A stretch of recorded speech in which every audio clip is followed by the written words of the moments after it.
con una introducción hacia los modelos lineales, cómo son las regresiones y cómo es la teoría que soporta estos modelos.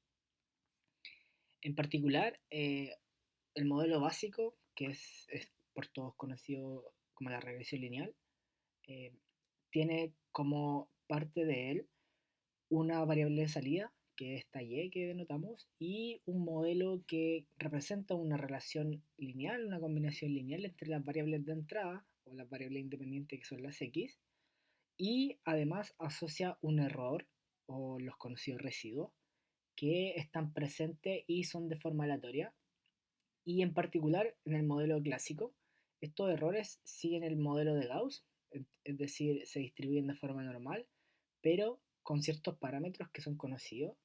En tanto la esperanza de los errores es cero, porque claramente lo que uno espera es que uno tenga cero error, pero alrededor de ese cero hay una variabilidad. Por lo tanto, tenemos una sigma cuadrado, que es la varianza de esta distribución normal. Recordar siempre que si uno toma la raíz cuadrada va a obtener la desviación estándar, pero siempre va a tomar la parte positiva de la raíz cuadrada. Entonces, lo que representa este modelo básicamente es que existe una relación determinística entre las variables de entrada y la de salida, pero como siempre hay un error asociado a cualquier observación, dado el método de muestreo, por ejemplo, existe este ruido que es lo que representamos por esta E o los residuos que acabamos de mostrar anteriormente y que siguen una distribución normal. Es decir, si bien tenemos una relación determinística dada por esta f o nuestro modelo de regresión lineal que nosotros queremos estimar, también existe un error asociado que es de carácter estocástico. Cuando uno dice estocástico quiere decir que asocia una distribución a una variable, y en este caso que es la normal. Entonces, eh, si uno aplicara el método de los momentos para calcular la distribución que sigue esta y, lo que uno obtendría es que esta variable dependiente va a seguir una normal con media o con esperanza. Vamos a abandonar el concepto media o la palabra media, y va a tener esta esperanza que va a ser esta f.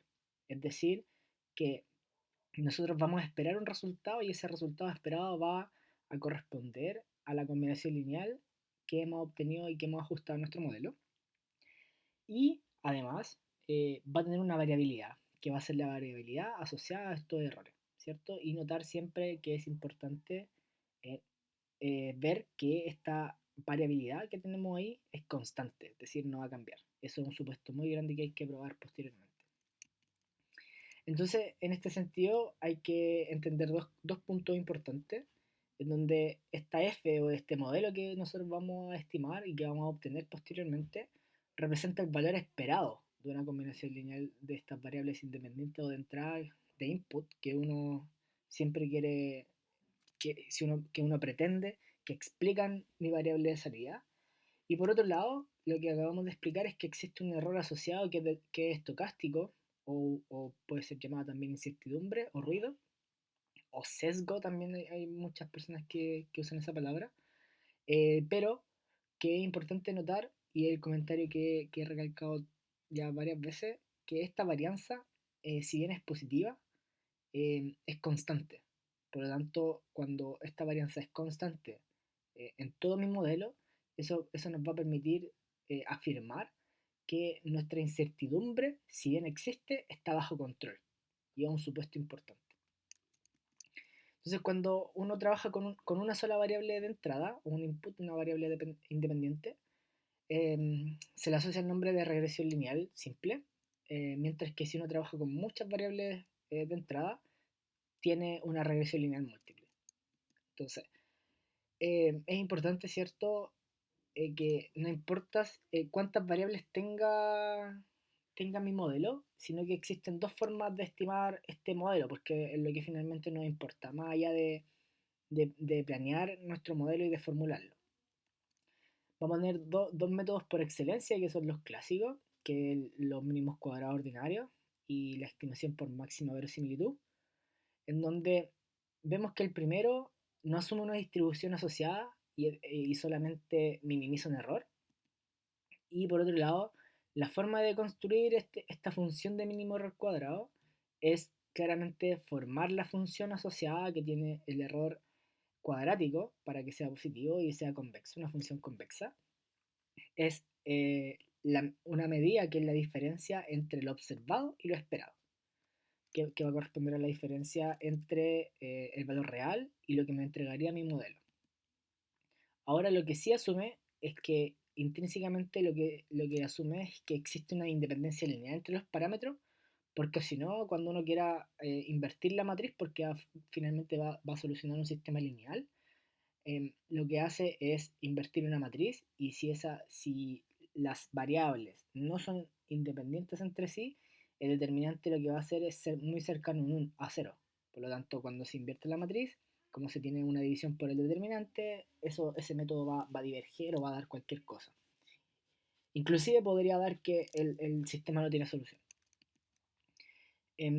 Mientras por otro lado, la estimación por máxima verosimilitud lo que asume es una distribución asociada, y esto lo hace muy generalizable y es muy importante, y asume esta distribución que en nuestro caso es la normal para los modelos de regresión simple y múltiple, en donde lo que nos permite es estimar la función de verosimilitud y por lo tanto maximizar esta. ¿Por qué maximizarla? Porque en otras palabras la función de verosimilitud lo que hace es representar la distribución conjunta de las variables asumiendo independencia entre ellas.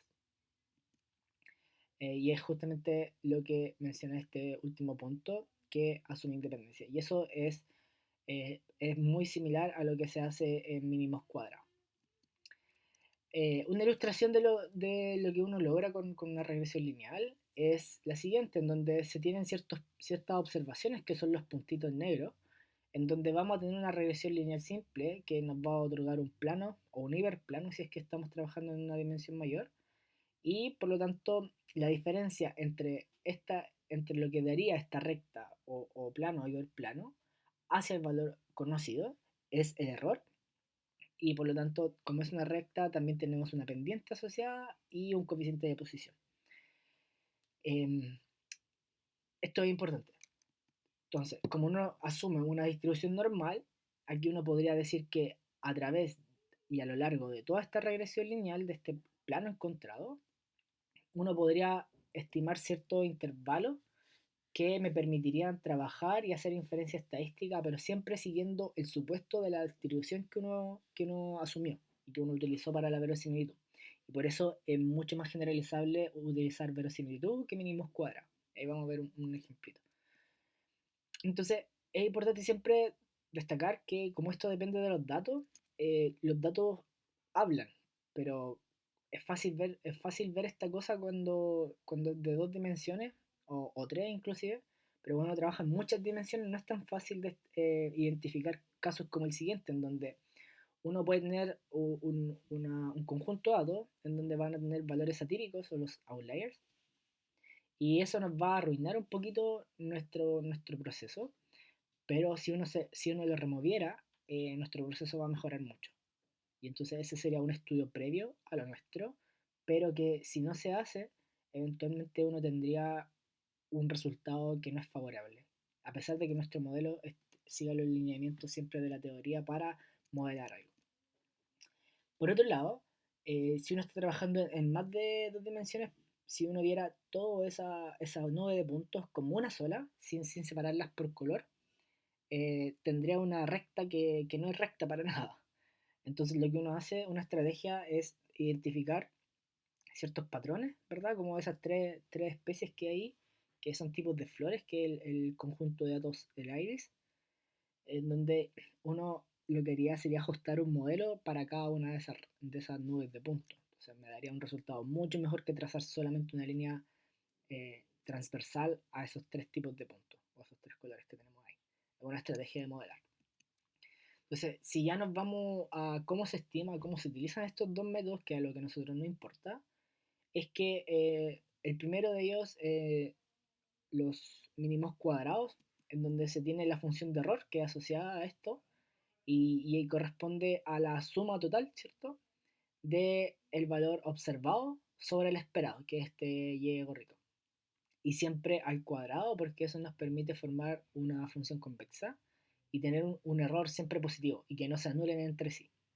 porque probablemente a veces vamos a estar sobreestimando o, o infraestimando todo lo que tenemos acá, por lo tanto podríamos converger un error cero a pesar de que sí existe error.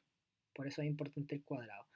Y el un medio en general se pone para que cuando uno derive se cancele con el 2 del exponente de la suma.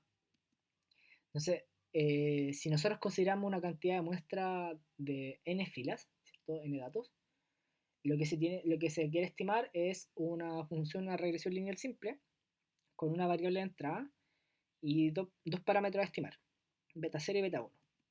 En ese sentido, esta y se reemplaza por este modelo que uno quiere estimar, ¿verdad?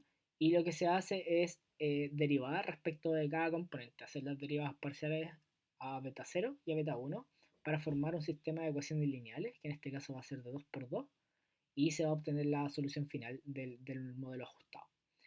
Un vocabulario que es importante introducir es que las ecuaciones que se obtengan de estas derivadas parciales reciben el nombre de ecuaciones normales y es porque como se asume que son independientes entre sí, van a ser perpendiculares, por lo cual es importante destacar eso. Entonces, de forma matricial, si uno no hace la suma, pero si cuando representa estas ecuaciones normales de forma matricial, va a tener esta forma, en donde se puede despejar fácilmente este vector de las betas, en donde claramente podemos ver que el determinante tiene que ser distinto de cero de esta matriz que se está invirtiendo, porque si no el modelo va a dar cualquier cosa y va a dar valores inflados, porque vamos a estar dividiendo números por numeritos muy pequeños. Si dividimos numeritos muy grandes por numeritos muy pequeños, va a dar numeritos mucho más grandes. Entonces, eso me va a dar cualquier cosa. En ese sentido, si uno ya estima estas betas, finalmente el modelo me va a dar de la siguiente forma matricial, en donde va a ser las X por las betas, en donde estas betas estimadas corresponden a la ecuación de arriba, y la primera parte de la izquierda antes de la Y recibe el nombre de hat matrix. Esta matriz es especial y nos permite hacer inferencia sobre los valores estimados, y eso es muy importante. Entonces, lo que se hace claramente es que esta X es conocida y también recibe el nombre de matriz de diseño, en donde si uno quisiera estimar este modelo, que es el modelo lineal simple, tendría la siguiente matriz de diseño, en donde podemos apreciar que en la recta de regresión que uno está proponiendo, el beta 0 no tiene ninguna variable asociada, por lo tanto lo que está multiplicando a beta 0 son solo unos, mientras que lo que acompaña al beta 1 son todas las X y corresponden a todas las observaciones, a todas las filas. Por lo tanto, la fila 1, que es la variable X, la fila 2, que es la variable X, y así hasta la última fila. Entonces, lo que representa realmente la matriz de diseño son las formas de la regresión. Es decir, si uno tuviera un beta 0 más beta 1 por x al cuadrado, en la matriz de diseño aparecería la primera columna como 1, tal cual está ahí, pero en la columna 2 ya no sería x1, ni x2, ni x3, ni xn, sino que sería x1 cuadrado, x2 cuadrado, x3 cuadrado, xn cuadrado. Entonces, la matriz de diseño representa tal cual eso, representa la forma y la estructura de mi regresión. En tanto, cuando uno considera el método de la verosimilitud, lo que tiene es que va a tener la función de verosimilitud es la multiplicatoria o la pitatoria, como a algunos les gusta decir, de la distribución conjunta asumiendo independencia entre las variables. Recordad que la distribución conjunta de variables independientes, si bien la distribución conjunta es f de x1 y x2 y x3 y xn, cuando son independientes lo que hace eso es hacer la multiplicatoria porque es la intersección, por lo tanto va a ser la función de x1 por la función de x2 por la función de x3, etc. Y como todos siguen la misma distribución, lo que se vuelve es una multiplicatoria y uno puede reducir esos términos haciendo álgebra, en donde como tiene exponentes, eso se va a transformar en sumas. Y esta función se conoce como el likelihood, que va a salir siempre recurrentemente en libros y en otras partes. Y entonces lo que uno quiere hacer es maximizar esta función. Sin embargo, esta función, como no tenemos restricciones, se puede derivar. pero derivar una multiplicación es difícil, por lo tanto uno lo que puede hacer es aplicar una estrategia de una función monótona creciente, como el logaritmo, aprovechando que tiene una exponencial para deshacerse de este exponente, en donde esta función, si bien lo anterior es likelihood, el logaritmo del likelihood se conoce como log likelihood. Entonces esta la denotamos con una L mayúscula, en donde aplicamos el logaritmo a toda la expresión anterior, y esta ecuación, esta expresión, va a tener, va a alcanzar un distinto valor objetivo, pero el argumento va a ser el mismo que maximiza ambas funciones, por esto de que la función logaritmo es monótona creciente.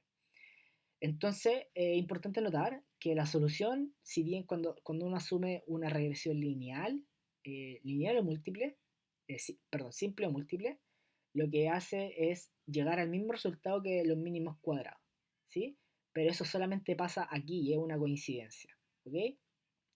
No obstante, es importante destacar, y siempre, siempre destacar, que la ventaja que permite verosimilitud es que asume una distribución. Por lo tanto, no siempre uno puede trabajar con normalidad en los residuos, sino que puede tener otro tipo de residuos. Pero, aún más importante, a pesar de que los resultados coinciden, eh, no sería correcto hacer inferencia estadística sobre el método de los mínimos cuadrados, pero sí sobre la verosimilitud. ¿Por qué? Porque en mínimos cuadrados no asumimos ninguna distribución, por lo tanto, ¿cómo armamos un intervalo de confianza o cómo armamos alguna cosa si no sabemos qué distribución siguen? En cambio, en verosimilitud sí podemos hacerlo porque de la normalidad de los residuos que uno está asumiendo se puede desprender la t-student, que es la distribución que siguen los betas, por ejemplo. Em, si bien no es correcto como mencioné, bueno, se puede hacer y porque da la misma solución, pero no es estrictamente correcto. ¿Ok? Recordar que no todo se comporta normal. Es cuando vamos en clases posteriores, vamos a ver qué pasa con los modelos lineales generalizados. Entonces, lo que pasa acá, como bien decimos, asume una distribución asociada. Lo que pasa es que se tiene una distribución a estos estimadores que son los betas, y cuando se hace inferencia sobre estos betas es importante que el resultado que se obtiene son estimadores que son no sesgados y de mínima varianza. Es decir, lo que uno va a obtener es resultados realmente que se acercan a lo real, a lo poblacional, ¿cierto? Ya sale un poquito de la muestra, sino que se acerca a lo poblacional. Y eso se conoce como un BUE. Entonces, cuando uno tiene consideraciones finales que hacer sobre este modelo, es que uno tiene que considerar que uno está trabajando sobre una muestra. Si bien hay distintas formas de muestrear, como en las encuestas, por ejemplo, en donde se tiene una encuesta que depende del sector geográfico en donde uno quiera recolectar datos, eso podría sesgar mi resultado. Por lo tanto, yo puedo tener tantas muestras como yo desee, ¿sí? Pero lo importante siempre es que estas muestras sean representativas. Entonces, bajo el mismo esquema de la muestra, se pueden formar los intervalos de confianza, que los intervalos de confianza no representan dónde estaría mi predicción, en donde yo ingrese estas variables que yo estoy utilizando como entrada, sino que los intervalos de confianza representan lo siguiente. Yo tengo una muestra y se hace una regresión lineal, simple o múltiple, lo que sea. Se hace una regresión. Si yo escojo otra muestra, voy a tener otra regresión, probablemente cercana, si la muestra es representativa, pero quizá no. Tomo otra muestra y voy a tener otra regresión. Entonces, esas n regresiones que yo voy a hacer, si yo tengo n muestras, voy a tener n regresiones, ese intervalo de confianza muestra que el alfa por ciento de las veces, o el 1 menos alfa por ciento de las veces que yo repita esa regresión con distintas muestras, la regresión que yo obtenga va a estar dentro de ese intervalo de confianza. Por otro lado, cuando yo tengo esos intervalos de confianza, esas regresiones a su vez van a tener residuos asociados. Por lo tanto, esos residuos asociados van a incrementar aún más, van a ampliar aún más mi intervalo. Y ese intervalo se conoce como intervalo de predicción. Y ese intervalo de predicción corresponde a donde en 1 menos alfa por ciento de las veces caería mi predicción. Eso es lo que representa. Aún así, yo puedo tener un supercomputador que calcule todas mis regresiones, todos mis modelos, pero siempre uno tiene que validar, sobre todo cuando trabaja con modelos estadísticos, lo que uno tiene que validar son distintas cosas. Primero, si es que está funcionando bien. Eh, Mucho mejor si es que uno los puede graficar. Pero en las regresiones lo importante siempre es corroborar que en realidad uno está trabajando con residuos que son normales. No es la variable salida la que es normal, sino que los residuos, la homocedasticidad, es decir, que esta variable, estos residuos sí tengan esperanza cero y variabilidad constante en todo el intervalo, que estos errores sean independientes entre sí, porque si no, es porque uno tendría observaciones duplicadas o tendría variables que estaban correlacionadas entre sí. Y lo que sigue después es que, claro, tenemos que tener que tanto las variables como los errores sean independientes entre sí, porque si no, no tiene ningún sentido. Porque básicamente eso se puede traducir en que uno podría haber hecho lanzar una moneda y apuntarle al valor real. Entonces, un ejemplo de esto podemos ver acá que tenemos una regresión lineal, simple o múltiple, que es la recta un poquito más oscura, de mayor grosor, en donde se ha estimado, tiene una forma beta 0 más beta 1x, en donde si replicamos esta regresión, este experimento n veces, vamos a obtener distintas regresiones y estas regresiones van a estar dentro de este intervalo de confianza. Y eso es siempre lo que uno está buscando, que es aquí, si es que puedo rayar. En donde claramente vemos que acá podemos trazar líneas en donde tengo distintas regresiones. Pero el 95% de esas regresiones va a caer dentro de ese intervalo de confianza. Y eso es lo importante. Ahora, ¿qué pasa si tomáramos esta regresión que cayó justo en el límite del intervalo de confianza? Sabemos que ese va a ser una f más un error cuando yo quiera predecir, cuando queramos predecir acá. Y ese error lo puede arrojar hacia arriba o hacia abajo, es decir, puede estar en ese intervalo. Por lo tanto, sabemos que en un 95% de las veces, si predijéramos con esa regresión, vamos a obtener ese puntito. Por lo tanto, va a pasar lo mismo tanto para arriba como para abajo. Si se toma un puntito de acá y se hace el intervalo de predicción, vamos a ver que la predicción va a estar aquí. Pero esto es importante y es solo válido cuando se ha satisfecho y se ha corroborado el supuesto de normalidad, que tiene esperanza cero y que tiene variabilidad constante. Porque si no, estos intervalos serían amebas aquí. Y esto no tendría mucho sentido. De hecho, no tendría ningún sentido. Entonces, el comentario que está aquí abajito. Y por otro lado, sabemos que conocemos siempre el teorema central del límite, pero ¿qué es lo que nos dice eso? Más allá de la matemática, se han hecho muchos estudios de simulaciones, sobre todo por ahora porque ha aparecido el Machine Learning y el Deep Learning sobre todo.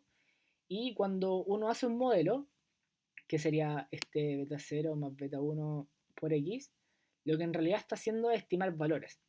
Pero esta estimación de valores, cuando uno sabe que son la media, y la media, por método de los momentos, si es la variable x, se distribuye normal con esperanza x, es decir, el promedio del promedio es lo mismo, y por otro lado, lo que uno hace es acá, es estimar esto de acá. Entonces, cuando uno tiene esta cosita, tiene que el promedio se distribuye normal con su misma esperanza y con esta variabilidad. Podemos notar que claramente la variabilidad va a ser menor a solamente sigma cuadrado porque está dividiéndose por n y además está sacando la raíz cuadrada. Pero lo importante aquí es saber que como está dividiendo por este n, mientras más cantidad de observaciones tengamos, la variabilidad de este promedio va a ser aún menor. Entonces, tengo un n que es chiquitito o grande, pero si tengo mayor n, esa variabilidad va a ser así, va a ser aún menor. Y eso es lo que a uno le importa. Por lo tanto, se suele decir que mientras más observaciones tengas, mejor va a ser tu modelo. Es cierto, sí, pero va a depender de la calidad de tus observaciones.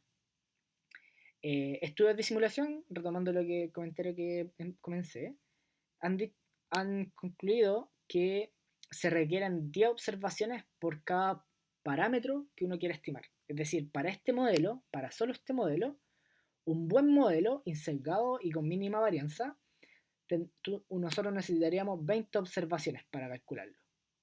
Y eso es importante. Si tenemos más, mucho mejor. Pero 20 observaciones mínimo para que esta regresión lineal de aquí sea, entre comillas, válida. ¿Cierto? Y eso es lo que han dicho los estudios. Consideraciones finales. Existen otros dos modelos que, si bien son regresiones lineales, consideran otras cosas. Está primero, por un lado, la NOVA. La NOVA lo que es una regresión lineal, sí, pero es una regresión lineal solamente considerando variables de entrada como variables discretas o cualitativas. ¿Sí? Mientras que existe la ANCOVA, y la ANCOVA lo que hace es asociar variables continuas con variables discretas o cualitativas. Entonces, estos dos modelos son regresiones lineales, pero reciben distinto nombre de acuerdo al tipo de variables que están considerando como entrada. Mientras tanto, la NOVA lo que se tiene es que asocia estas variables cualitativas y asocia una variable de salida dependiendo de cómo se comporta la variable de entrada, que es cualitativa, vuelvo a repetir. Mientras que la ANCOVA, como comenté, considera ambos tipos de variables, cualitativa y cuantitativa. Ahora, es importante destacar que estos dos modelos, ninguno tiene como por objetivo final predecir, sino que estos dos modelos tienen como por objetivo final explorar y analizar la variable de salida. ¿Se pueden usar para predecir? Sí, no hay problema, pero no es su objetivo, no es su objetivo principal. Eso es importante destacar.